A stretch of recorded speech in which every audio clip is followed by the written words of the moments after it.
Meat falling from the sky. This is what a Kentucky farmer was met with one morning in the late 1800s. Despite the uproar this carnal rain caused at the time, this bizarre mystery was largely forgotten.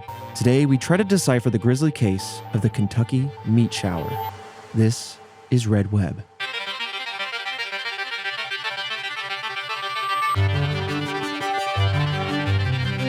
Welcome back, Task Force, to another episode of Red Web, the podcast all about unsolved true crime, internet mysteries, and a light sprinkling of supernatural phenomenon. I am your resident mystery enthusiast, Trevor Collins. Joining me, hearing this case for the very first time, Alfredo Diaz.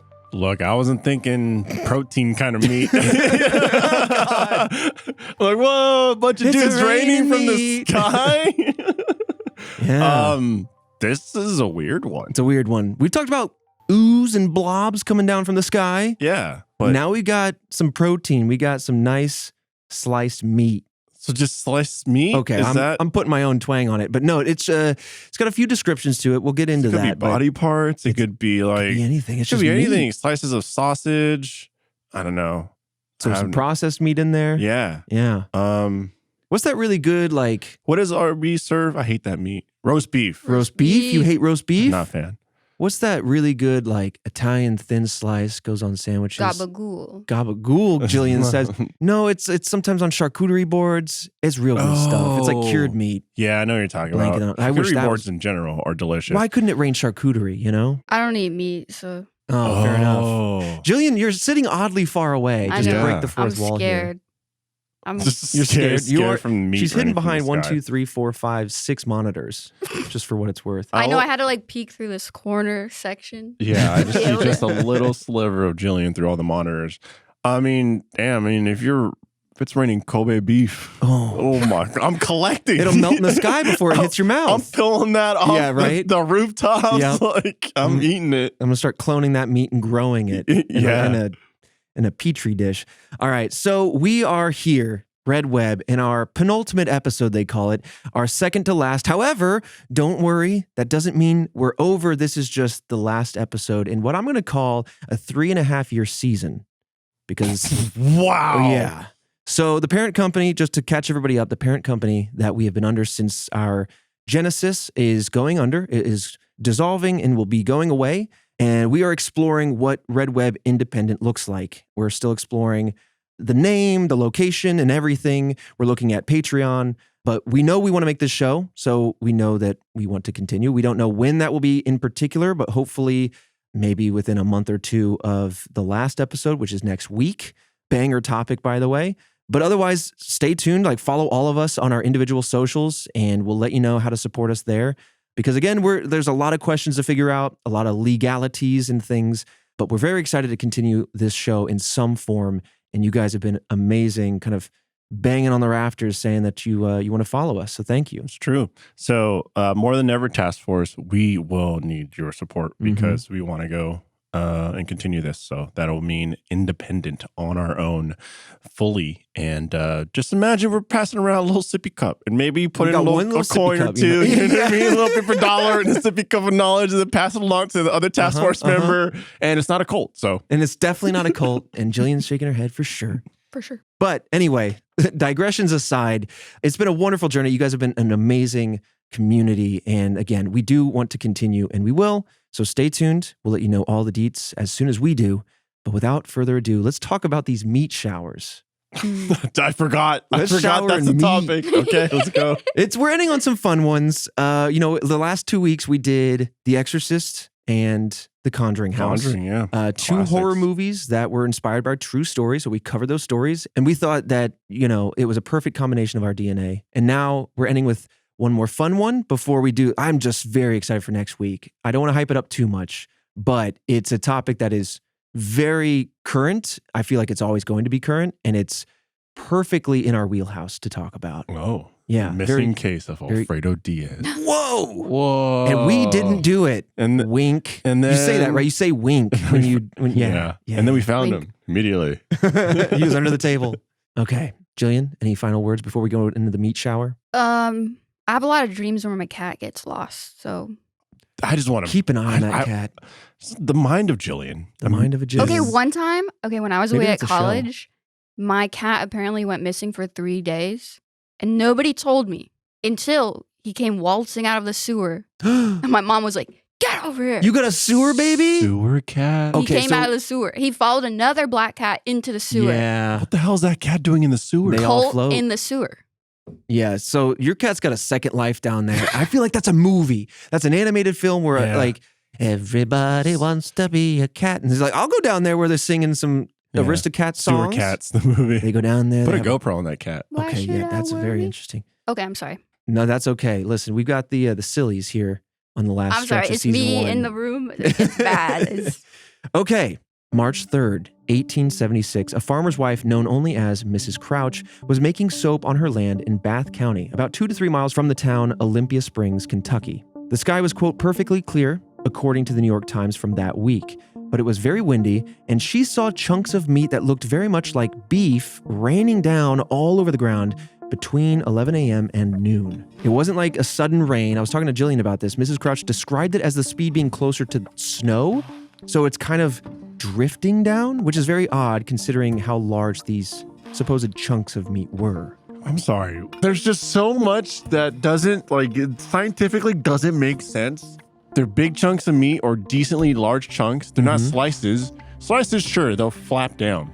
They're flapping down. Like Yeah, yeah, snow and just flapping meat. It sounds, but all, like, it's got some weight to it. It's floating down like snow, and it's over the course of like an hour. yeah. This is wild. And just in Was it these- anywhere? Is it like just isolated to that? Yeah, it's just location? isolated to the Crouch farm area, maybe a few acres. Okay. Yeah. So Mrs. Crouch, upon seeing this, obviously ran into the house, and then she told the New York Herald, when they were inevitably talking to her about this, they made an article at the time, that she did not touch or investigate any of the meat herself. Wise woman. I'm not going anywhere near that stuff. Now, one witness said that the meat looked like, quote, pounded beef steak, but there was no blood. I don't know if you've seen that. Basically, like, pounded very thin, one of those like little hammer things. Oh, okay. So her grandson was in the yard with her at the time of this happening. Meanwhile, there were other children and a school teacher who were in their house that saw it too. So I should say there was a school teacher boarding with them, I think living on their property and kind of doing some homeschooling with the other kids on the property. So there were some other witnesses, so to speak. Now, per Vice, Mrs. Crouch said that it was enough meat to, quote, fill a horse wagon full. So if you're picturing a wagon drawn by a horse filled with meat, that's the amount that kind of fell onto the property. I mean, it's a good amount. It's a good I mean, amount of that's a lot of meat. meat. Mm-hmm. I'll be honest, I was picturing a little bit more. If it's covering the radius of like a farm Yeah. and it's falling from the sky. Yeah. Okay. All right. You know, if I saw like a bucket's worth fall in a street block worth, you know, like a plop over there, a plop over there, I might exaggerate and say like there's a truckload here. Because like any load of meat from the sky is too much meat. Exactly. And I do want to say colloquially, this is a phrase that was used at the time. I think Jillian actually like looked into this phrase, or maybe I did. My brain scrambled. And basically this was just a phrase used colloquially to describe like a large amount of something. So it doesn't literally have to be a wagon full, but because like that comes to play with some of the theories Okay. in my mind. But still, I guess a lot of meat. Now, the Kentucky meat shower, as it is known in present day, lasted about 2 minutes. So it was somewhere between 11 and noon, But for 2 minutes. but for 2 minutes. Got it. Yeah. Each piece of, quote, perfectly fresh, end quote, meat was somewhere between 5 by 5 centimeters to 10 by 10 centimeters. Or if you prefer, like 2 by 2 inches to 4 by 4 inches, something of that size. Apparently, a 3-inch by 4-inch slice landed near Mrs. Crouch. This is when she kind of yelped and ran back inside. Soon after the event, her husband Alan Crouch arrived home and saw the aftermath. So now getting more specific, in the aftermath, they kind of reported that it covered a 100-yard by 50-yard area on her land. So they own quite a bit of property, and the details are all kind of up and down depending on the articles you read, but her quote specifically talks about it being in a kind of 300 by 100 foot area. Now, this is where I was waiting for your reaction. So it's unknown. She didn't want to touch it. She didn't want to interface with it. But it's unknown what kind of meat obviously rained down. But 2 men, brave men, supposedly ate the meat. Oh, God. Yeah. Oh, God, don't do that. Yeah, meat from the sky. I'm gonna eat that. Let me try it. No. So they said that it tasted like mutton or venison, or for us commoners, lamb, or deer. Okay. Some gamey stuff. So in addition to these two men, multiple people from Olympia Springs came to the farm the following days to see if the story was true. Much of the meat by this point had disappeared, of course. Farm animals, dogs, cats. Apparently, later on we'll talk about it, but apparently this meat was very enticing to any animal. So that might come up to play in the theories. Like any animal that sniffed this was like gobbled it up. Even like Maybe not herbivores. okay. Yeah, so Okay. more like omnivore, carnivore inclined. Yeah. All right. Certainly the dogs and cats. They were slopping it down. Slopping it down real quick. I would be terrified of anything that ate the meat. People, animals. I've seen enough movies to know they might Yeah. get possessed by something. Yeah, If that's something- alien meat. Something might happen. Whoa, what It's- if you got superpowers? Would you eat it? Oh, in a heartbeat. Okay. What was a 50? What if it was a 50-50? What's the other 50%? Superpowers, the other 50% possession. Ooh, that's kind of its own set of superpowers and a buddy. That's true. That's true. Your head's spinning, you're floating above your bed, pea soup flying out your mouth. God, 50-50. You get possessed, No, I don't touch Exorcist it. style, or you get the powers of Superman. Oh, God. It's like ultimate superhero. In the end, the child lived and someone else went out the window in Exorcist.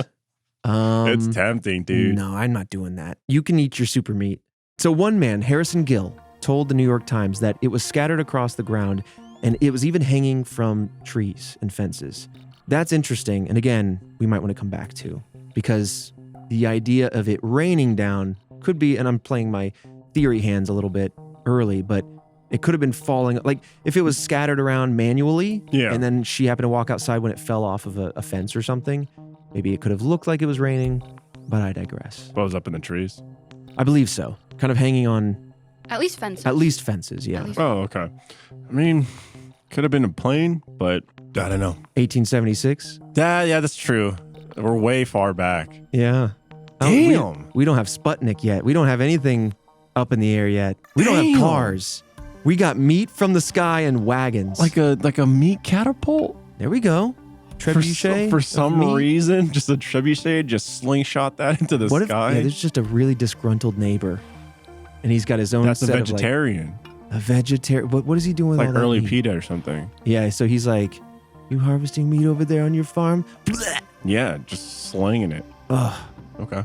Journalists from the New York Herald visited the farm as well, and their article called it the carnal rain. As far as we could find, these are the only journalists that actually visited the site and actually talked to Mrs. Crouch herself. Otherwise, this information appears to have come from Harrison Gill, not somebody who was there on site when it happened. And so it does open the door to misinformation, Yeah. exaggerations, and other things to kind of proliferate through time. Classic game of like telephone. 100%. Yeah. A trapper by the name of Benjamin Franklin Ellington told the Herald that he was certain that the meat that fell was, quote, bar meat, and that when he cooked it, it leaked some kind of bar grease that he was used to seeing. So bar is a colloquial term for that time for bear. It might also be like a southern accent kind of thing. But he's basically saying, this is bear meat. I've used bear meat before. I'm a trapper. I've cooked with it. The grease that comes out of this is kind of characteristic of bear meat. That's his disposition. Look, it's Benjamin Franklin. I trust him. Do you think he put a piece of meat on a kite? Yeah, and flew it flew it into a up. storm? Conducted electricity. I mean, that's interesting because, I mean, people were saying it tasted like, what, like venison, right? Mhm. Lamb. Yep. But then now we're thinking that it kind of cooks like bear meat. Yeah. Sounds gamey, Yeah. right? Sounds like Yeah. non-standard, I would say, Right. meat. Not your beef or, I guess lamb is a little bit more standard. I guess they're all kind of standard, but not as standard as beef and chicken and pork. Yeah. Yeah.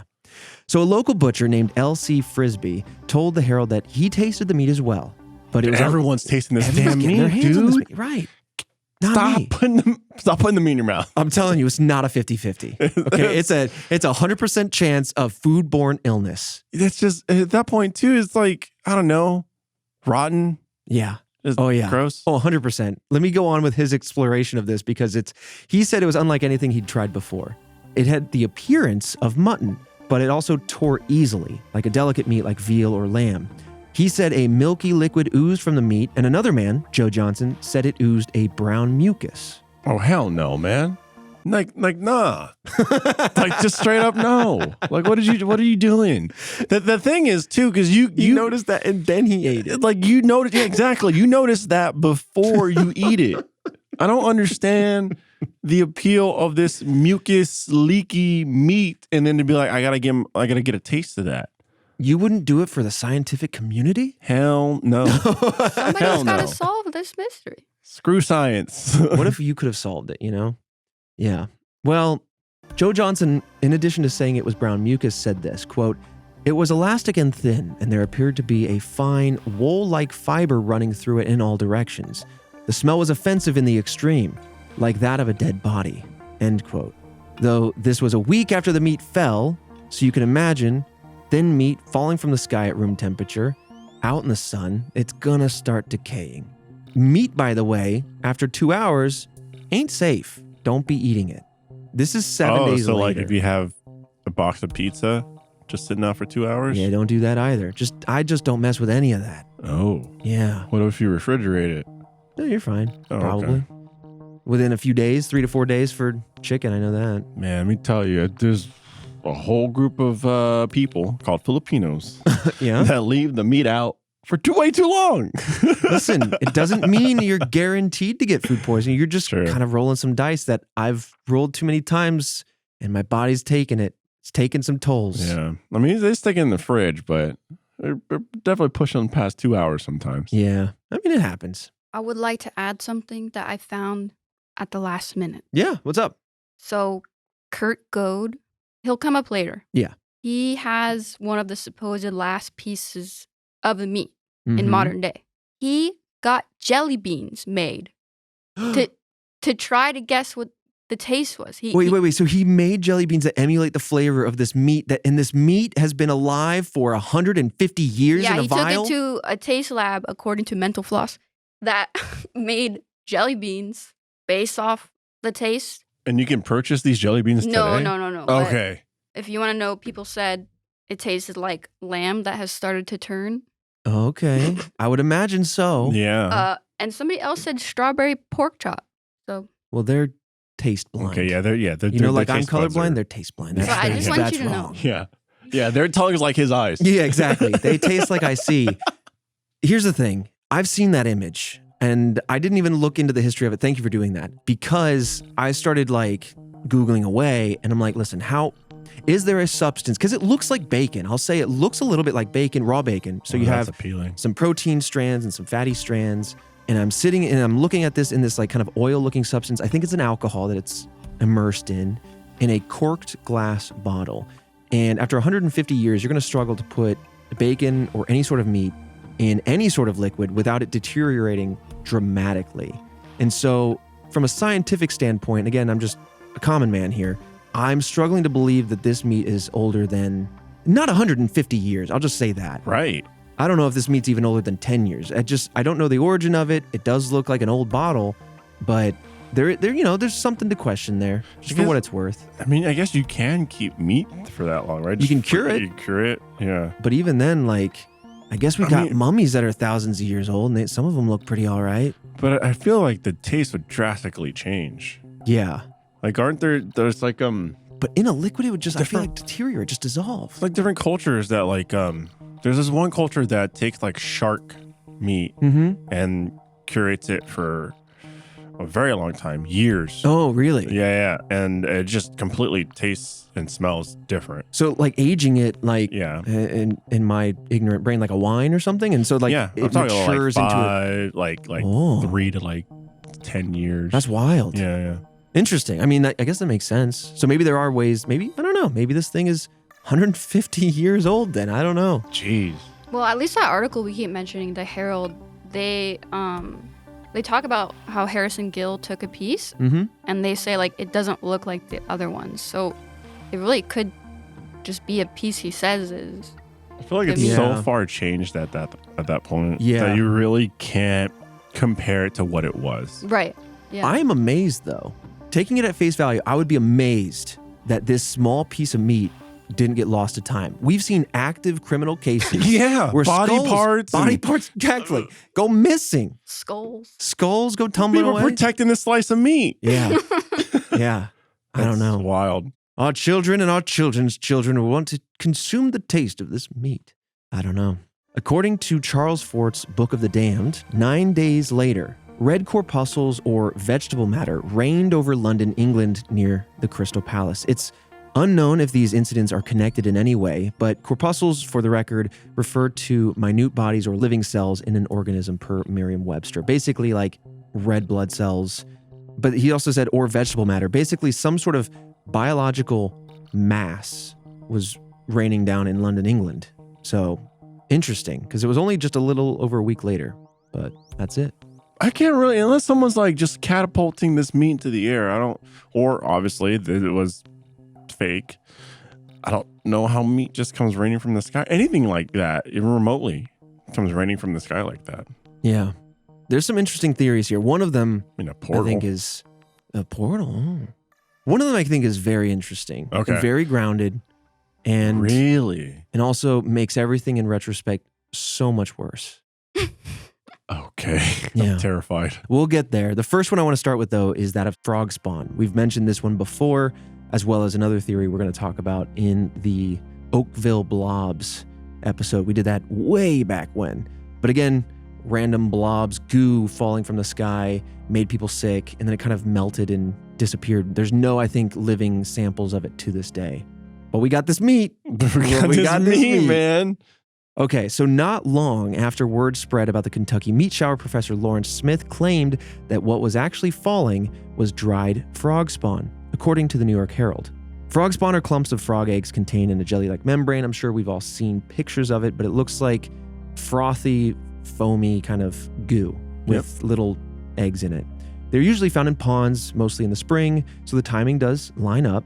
Multiple people describe the meat as having some sort of gelatinous substance on it, and so maybe that's what they're referring to. However, frog spawn looks very different from what other people seem to describe.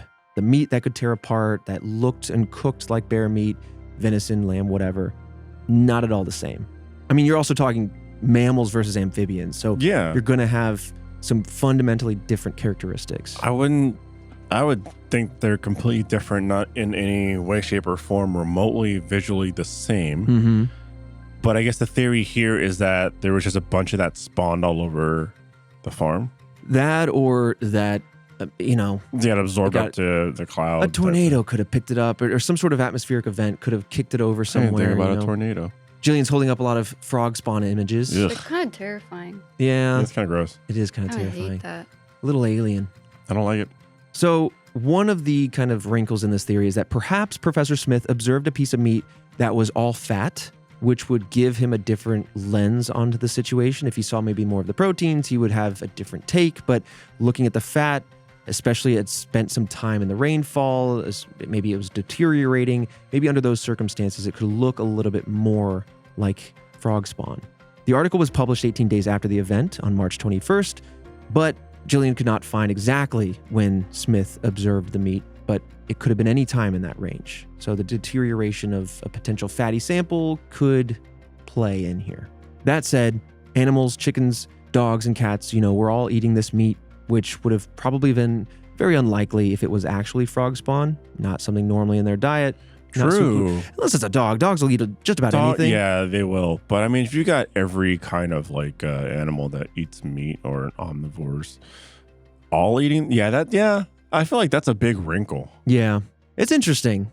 And it has come to play, especially in the Blobs episode, but I personally am not super sure about this one. Yeah. The next one's kind of funny. So another theory from the time period, actually. So people from the 1870s were saying this might have happened, and it also came from the Herald, that a balloonist above the property dropped their lunch. How much meat they got? Someone had a stacked Arby's sandwich here, and a strong gust blew that out of their hand, and meat came raining. That's pretty funny. I'll be honest, that's a lot of meat, though. It's a lot of meat. It's a pretty big area, but I guess, like high enough up, wind-strewn meat, it could work. Yeah, but if it's like a horse wagon full of meat, True. That's a big sandwich. You're It's right. just like, what? How many like, lunches he got? Are you a butcher and you transport meat via hot air balloon? Yeah. Like, what? It was DoorDash, but 150 years earlier. Yeah. Hello Fresh coming down at you.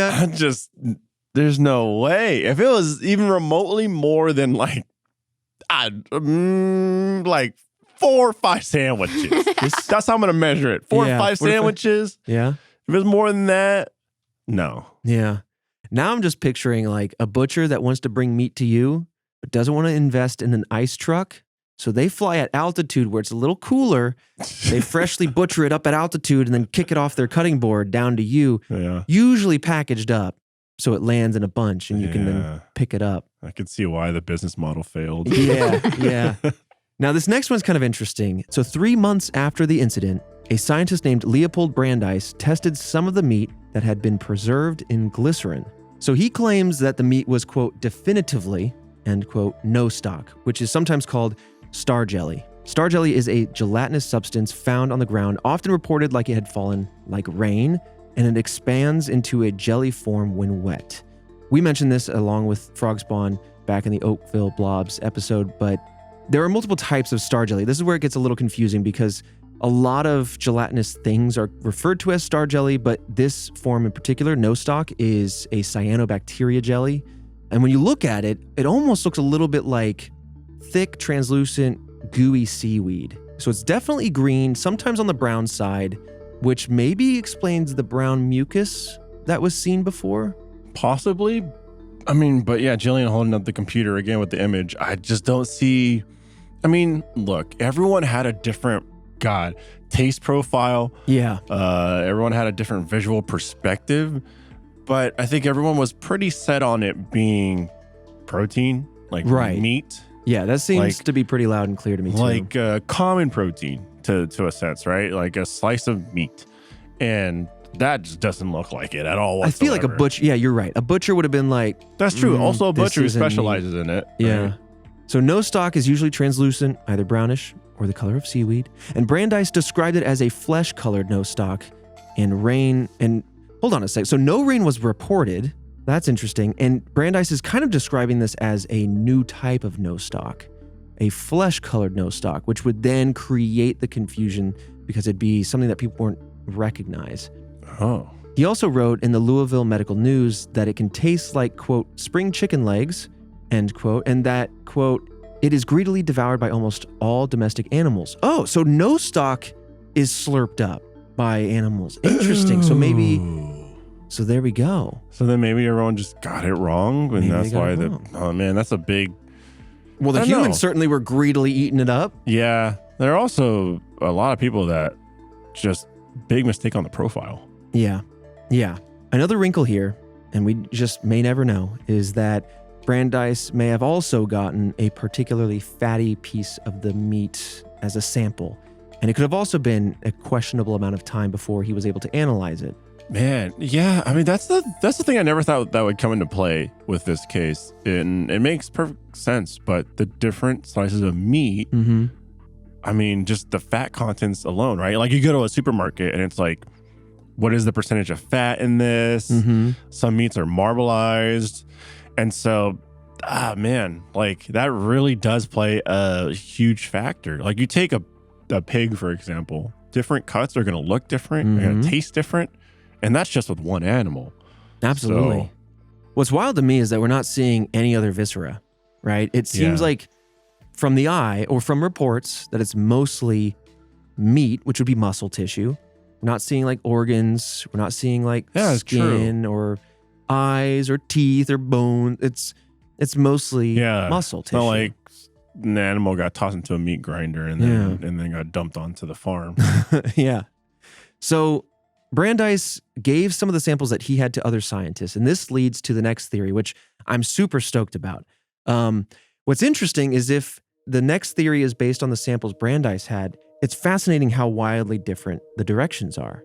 So, after testing the meat, Dr. A. Mead, a histologist, basically a scientist that tests samples from plants, animals, and other things, said that the meat contained cartilage and lung from either horse or a human infant.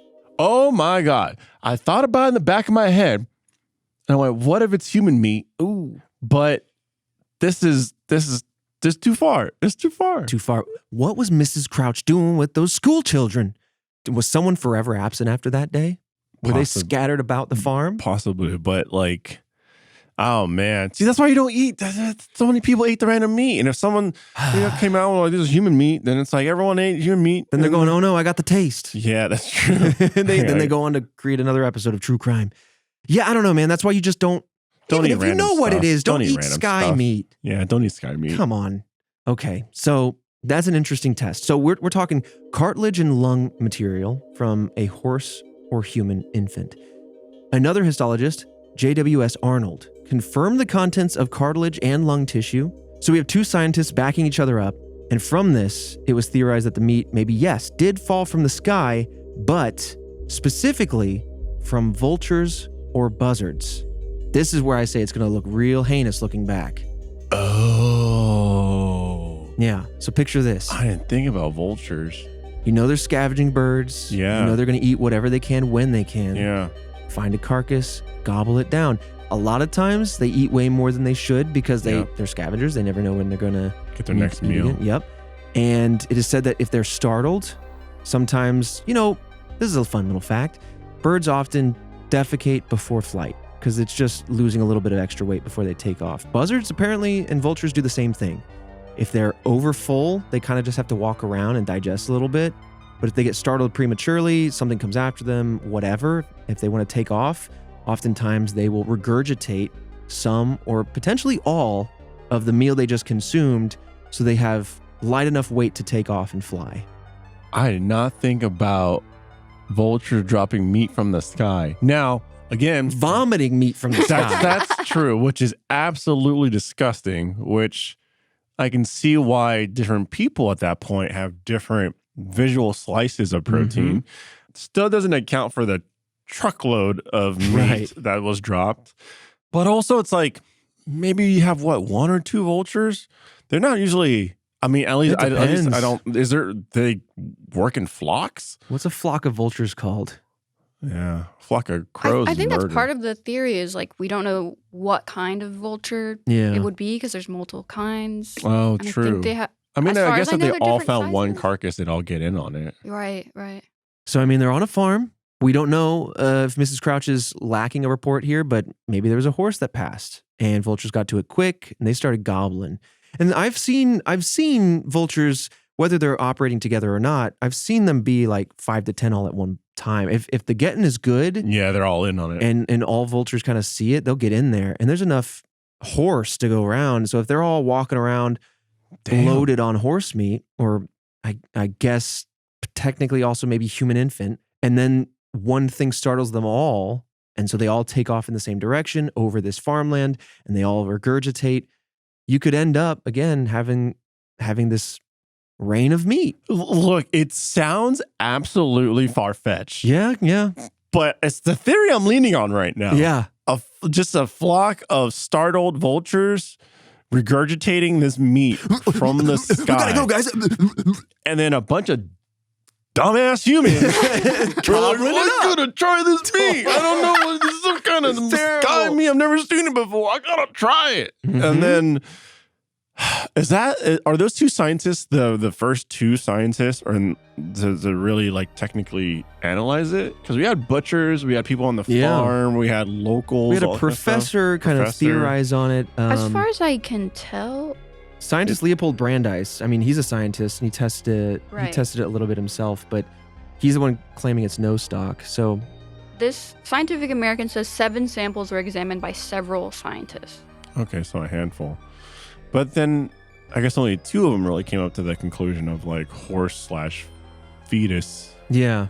Do we know like of the 7 of them, do they all kind of fall in 2 camps? Or based on this article, because of all their confirmation of what it was, it led to Dr. L.D. Kastenbein to say like probably was projectile vulture vomit. Gotcha. Oh, okay. So based on all the information. Yeah. So all their theories combine to create Captain Vulture vomiting all over the farmyard. It's a lot of scientists coming together to say one thing, though. Yeah. Yeah, it is impressive. I love to see it in the late 1800s, too. And this would explain why the meat was shredded, had some sort of membranous substance on it, which could have been stomach acids or saliva. Could also explain why some pieces look different than others, because these birds are going at the entire body. Mrs. Crouch did not mention seeing or hearing any birds, but it's still possible, especially if she didn't know to associate the birds with it, though it's unknown what might have caused the birds to fly, what shocked them, where they got the meat, etc. Those are all kind of open-ended questions, but I also don't know. Like, I mean, sunny day, you're sitting on your farm, you got some kind of roof covering you. You don't know how much. Maybe you're inside your barn or something. Mm-hmm. And then you're not going to see a bird like go soaring through the air. I doubt they vomit loud enough for you to go, what's that? Right, right. You're probably just going to hear a few splats. Yeah, and then as the it bird's comes just down. gone. Yeah. Because like when a bunch of geese fly by or whatever, like that happened often in Indiana, and they all kind of do their business, you're not noting it, but you certainly see the results. Yeah, it's true. I mean, also, like, if They you're ruined on a our farm, soccer field every week. Wait, really? Yeah, dude. My elementary school was riddled with these Canadian geese come through. So funny. And they were aggressive too. I'm like, all right, you play soccer. I'm out. I'll watch. was the best goalkeeper. They're like, I just defecate on the field and they don't play. Yeah, let's do this and it's mine now. I mean, look, you're on the farm, you got wilderness surrounding you, you hear tons of noises all the time. So you just kind of drown it out, right? I mean, the same thing with people that live in cities. I grew up in a city and a bus stop literally right outside my window. And that sounds annoying as hell, but I drowned it out. Mm-hmm. And it was like an everyday noise that just kind of was naturally drowned out. Yeah, I mean, it makes sense. So Kurt Goad, who Jillian mentioned earlier, is a researcher at Transylvania University. He told Mental Floss that vultures are the most likely theory, but he doesn't fully feel like this case is resolved. There's a few open ends here. So this is where that sample of meat supposedly lives, at that university, suspended in alcohol, but it still can't be identified. So this moves on now to the theory that you kind of mentioned, which is this a hoax? There's a few reasons why it could be. Only 2 people did claim to actually witness the meat falling, which they could have been exaggerating due to fear or confusion, or again, if something was on the fence and they just happened to look right when it dislodged and fell, you're inclined to go, oh my God, it's raining meat. If any meat falls, yeah, I'm going to say it's raining meat. It's true. If it just falls off a shelf, you know? Yeah, because Mrs. Crouch comes outside. That's when she sees it. Maybe something fell off the gutter. And that's when she's like, oh God, let's get inside. One plop of meat's enough for me to not keep looking. And then you see a ton out there when you really go out and examine it. And you go, oh, it rained this stuff. Right. But somebody could have thrown the meat around as like a prank. But on top of that, it's also been theorized that since most articles reference Harrison Gill as the source, maybe he simply made the story up. You also have another angle here. The New York Herald article suggests that the story is true since they interviewed other locals, including the main witness, Mrs. Crouch. However, at the time, it was rumored by the Olympia Springs community that the meat shower was perhaps a mean trick played on none other than Mrs. Crouch herself. It was, again, a rumor, but according to the Herald, Mr. and Mrs. Crouch disagreed on whether or not they should sell their property. And so perhaps Mrs. Crouch, being in favor of selling the property, wanted to scare him away from the farm. So while he was away, she, quote, per the Herald, quote, done this flesh trick to put meat all over the farm, maybe strewn it on the fences and stuff, places she could reach. Again, I was kind of guessing that it was in the trees, but we know for a fact ground and fences, things easy to reach. And then he comes home and she goes, oh, darling, our grandson was outside and I was scared and meat fell from the sky. We got to get rid of this property. I mean, that's the rumor mill at the time. Yeah, I could see that. I love a good 1870s rumor mill. Right. Some drama. A little prank. But I mean, I feel like it'd be meat that would be easily sourced. That's a great point. And then at that point, also easily identified. Well, that's a great point. I will say the best test we have is horse meat. Maybe she had access to that. We had a butcher in play. Is someone kind of assisting? We don't know any of these things. These are all just kind of assumptions, but you make a great point. Yeah, that's true. You also don't know like how long she's been trying to gather the meat too, right? It could be from different meats, like sources of mammals. Yeah, man. Now this is me really running away with it, but being on a farm, births, pregnancies happen with animals. There could also be, unfortunately, right, if a young infant horse was born and didn't make it, and maybe Mr. Crouch didn't know about it. Again, I'm extrapolating a lot of reality based on a few facts, but maybe she's like, I'll use that as an opportunity to say this farm is cursed. And either way, wild. It is wild. And I'm not trying to disparage Mrs. Crouch here from the grave, but she was confronted with the rumors. She said, there's no truth to that. But again, who knows who's lying, who's telling the truth. Yeah. It's a theory that's out there.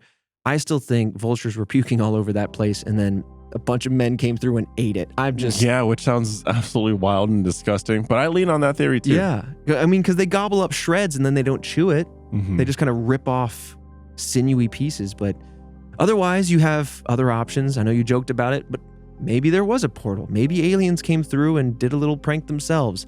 Or another more supernatural theory is that was this an omen?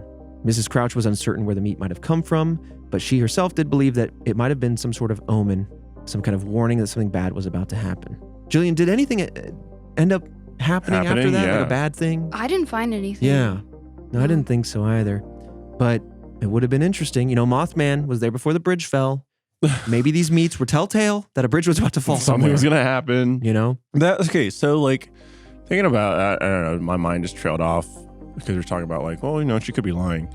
How accurate is a lie detector test? Oh, not super accurate. Not as accurate as you would want it to be. Right. But I can't quote the percentage. But also, is that the most accurate way that we have like to tell if someone's lying? I think polygraph so, mixed right? with people that have studied body language. Yeah. Because there are physical tells. Yeah. Your heart rate is one. Your sweat is another. Yep. Expressions, all of that. But I don't think there's one definitive way to like nail it. Dang. I wonder if they could like hook you up to some sort of like system. You know, like they can maybe there's some sort of like dialysis machine, but like it runs through and tests your like cortisol levels and hormone levels, you know, as like live. Yeah. That's also weird that your blood's pumping out into a test machine and back into you. But gross. just to see if you're lying, like. But also, I mean, you could be trained to falsify. Right. I'm like James Bond. I can stop my heart if I need to. Yep. Yeah. It's a weird trick. It is a weird trick. Doctors hate it. I love it. Doctor. Hey, doc, check this out. Oh my God. This is the weirdest thing to happen in Die Another Day? What's the one with Halle Berry? Oh, wow. Ooh. Makes the me want one to with the rewatch all Madonna the song. intros. It is Die Another Day. Yeah, it is. Yeah. Another day. Yeah. Another Yeah, it is that day one. to go. Yeah. Yeah, that's when they kind of jumped the shark and said, all right, let's get Yeah. this other guy in. Yeah, got kind of wild. Pierce was my fave because that's who I grew up on. But Same. looking back, I'm like, you had the suave down. Absolutely. Yeah. But The action scenes kind of got wild. they got wild. Yeah. Was he surfing? Oh, A yeah. He wave was with like kite surfing down yeah. like a a wave glacier. as it like this sky laser was melting the ice. Mm-hmm. Yeah. Yeah, That it got was wild. turn of the century stuff. They were throwing some stuff out there, you know? But that is the Kentucky meat shower. I honestly never heard of this growing saw up in it coming. Indiana. Never saw it coming. No, never would see this coming. It's April 2nd. So this could have been an out of time for the audience, but in time for you, April Fool's prank. But no, this apparently happened, or at least was a story that gripped the nation. Meat falling from the sky. People were just way more gullible back then. Yeah, I mean, Now we're really gullible now. they were eating it up. Yeah, that's disgusting. All right. Well, with that said, Task Force, once again, thank you all so much. Season 1 is coming to a conclusion. We're going to have a heck of a season 2 coming. So stay tuned. But with that said, Fredo, I'll see you right back here next Monday for another mystery.